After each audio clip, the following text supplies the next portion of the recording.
இலங்கையில் இப்போ பெரிய எரிபொருள் தட்டுப்பாடு நடக்குது. அதனால அரசு ஒரு முக்கியமான முடிவை எடுத்திருக்காங்க. இனிமேல் வாரத்துல 4 நாட்கள் தான் வேலை நாள், மிச்சம் 3 நாட்கள் விடுமுறைன்னு அறிவிச்சிருக்காங்க.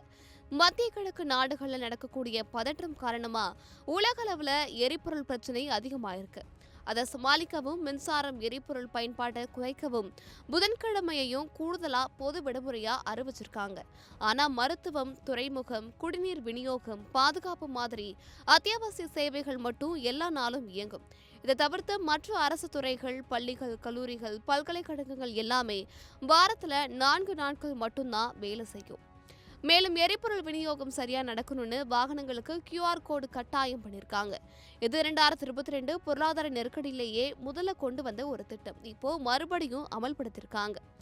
இந்த எரிபொருள் தட்டுப்பாடு காரணமா மக்கள் பெட்ரோல், டீசல், கேஸ் வாங்க நீண்ட வரிசையில காத்திருக்க வேண்டிய நிலை வந்திருக்கு.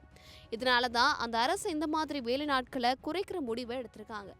மொத்தத்துல பார்த்தா எரிபொருளை சேமிக்கவும் நிலைமையை சமாளிக்கவும் தற்காலிகமா இந்த மாற்றங்கள் கொண்டு வரப்பட்டிருக்கு.